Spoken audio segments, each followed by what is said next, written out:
40 दिन आदमी जमात में बुला कर ले जाते हैं, ईमान बोलने करा देते हैं, ईमान सुनने कराते हैं, ईमान करने कराते हैं, तो आदमी की हालत क्या होने लगती है, दीनी बन जाती है। अगर LKG से बच्चा शुरू करके 10th स्टैंडर्ड तक मुसलसल कुफ्र सुने, कुफ्र बोले, कुफ्र देखे, कुफ्र करे, तुम्हारा बच्चा ईमान में बाकी रह जाएगा कि देख लो। बेंगलुरु में मेरा एक स्कूल है, मैंने 3 जनवरी को अंबेडकर हॉल में मैंने अपना एनुअल डे किया। उससे पहले उस एनुअल डे की तैयारी के लिए हॉल को इंस्पेक्शन करने के लिए 2 दिन गया।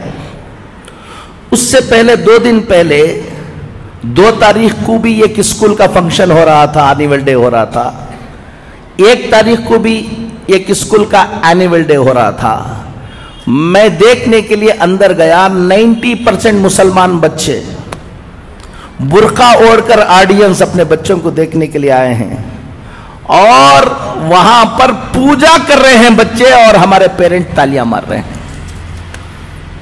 वो स्कूल वाले करा रहे हैं, वो उसको बात छोड़ दो, स्कूल भी मुसलमानों की स्कूल है, स्कूल भी किसकी है, मुसलमानों की स्कूल है। और ऑडियंस ऐसा लग रहा था कि जुमा हो रहा है। वहां पर सब टोपियां पहन ले कोई बैठे हुए थे, सब बुरखे पहन लेकर बैठे हुए थे, वो बुरखे भी पहन लेकर बैठे हुए थे जिसमें नाखून भी ना दिखे, लेकिन उनके बच्चे पूजा कर रहे हैं और क्या मार रहे हैं। अब सोच लो कि ये हालत होगी तो 10-12 साल के बाद इस मुल्क के अंदर हालात क्या होने वाले हैं। हम कह रहे हैं कि व्हाट्सएप पे डालते हैं फलां बच्ची क्या कर रही है, रजिस्टर मैरिज हो जा रही, कुछ देखो। ये तो अभी बारिश से पहले की जो रिमझिम झड़ी जिसे बोलते हैं वो है। 12 साल के बाद अभी ये सिलेबस पूरा ये होने के बाद जो तुम्हारे मोहल्लों में, तुम्हारे घरों में होगा, तुम अंदाजा नहीं लगा पाओगे। एक बात आप सबको मैं बताता हूं, आज 2 बातें आपको बताकर जाऊंगा। अल्लाह ताला हमको समझ की तौफीक नसीब फरमाए। खुद अपनी नस्ल की फिक्र करो,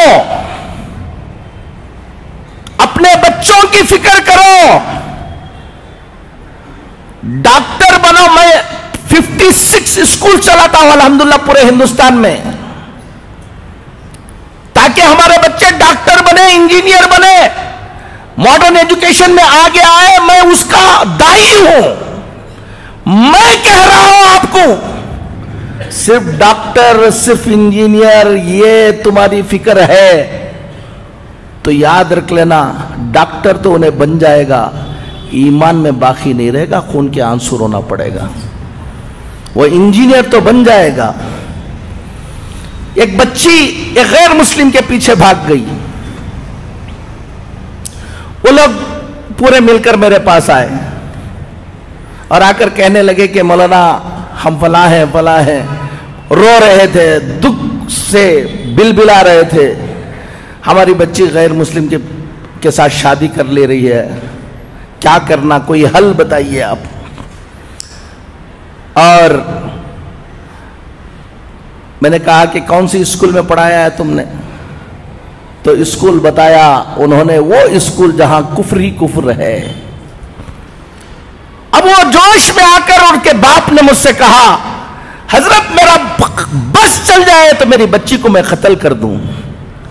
मैंने उससे कहा, तेरा बस चल नहीं रहा इसलिए कत्ल नहीं कर रहे, तेरा बस चला तो तुम उसको कत्ल कर देते हो बोल रहे हो। मैं एक बात बताऊं तुमको, मेरा बस चलता तो तुमको कत्ल कर देता था मैं। वो बच्ची की गलती नहीं है। अगर आज से 10 साल पहले, 12 साल पहले, 15 साल पहले अगर तुमको आकर मैं कहता उस स्कूल में, जिस स्कूल में जा रहे हो उसका जहन ये बनने वाला है, तुम ख्याल करो कि ऐसी स्कूल में दाखिला करो जहां उसका क्या रहे, ईमान बाकी रहे, तो तुम मौलाना को कहते कि मौलाना आप बैकवर्ड हैं,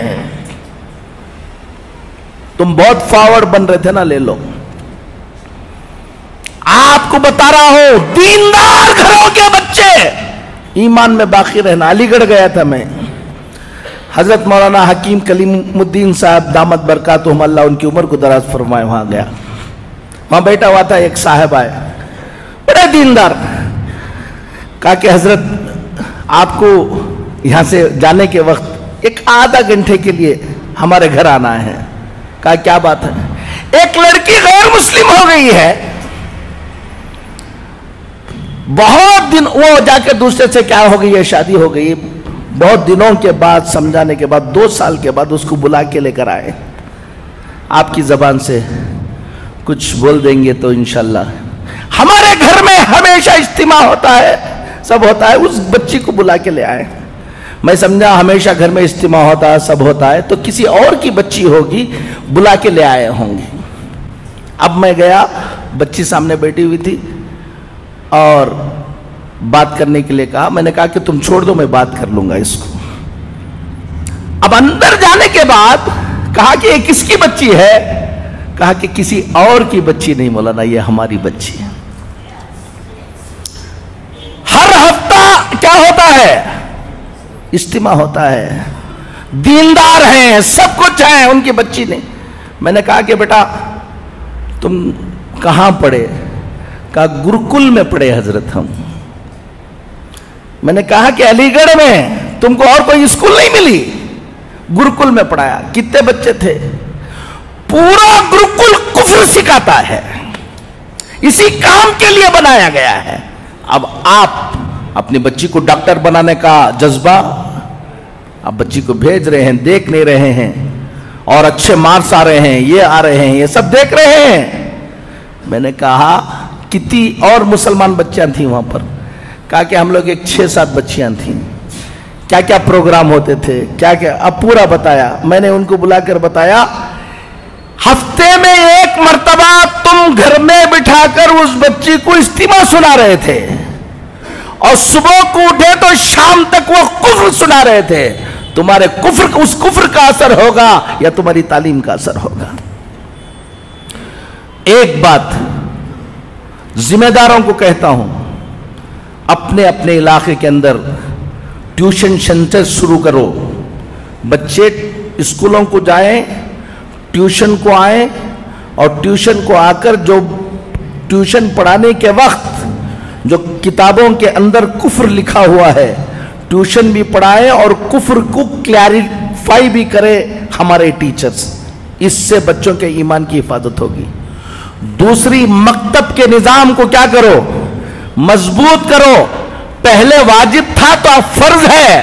अगर कोई घमंड करके मेरा बच्चा मैं फलान जगह पढ़ा लूंगा, फलान जगह पढ़ाऊंगा, मकतब को नहीं भेजेगा, 15-20 साल के बाद खून के आंसू रोने के अलावा कुछ नहीं रहेगा, याद रख लेना।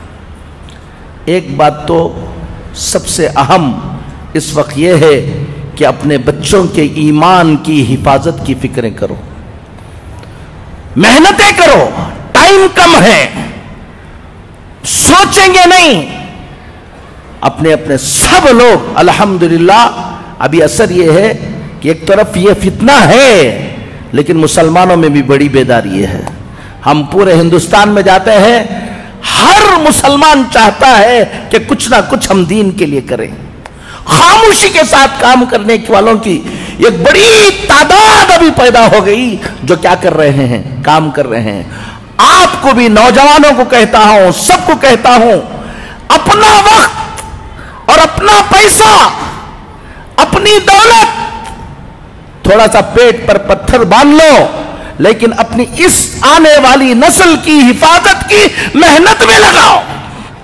हमारे बच्चे जो बड़े बच्चे हैं, नौजवान बच्चे हैं, कॉलेजों में पढ़ रहे हैं, ये कर रहे हैं, हर दिन 1-2-2.5 घंटा दो शाम का वक्त कि बच्चों को जमा करके ट्यूशन तुम चलाओ, चलाकर उनको अच्छा पढ़ाओ और कुफ्र शिर्क की पहचान उनको बनाओ।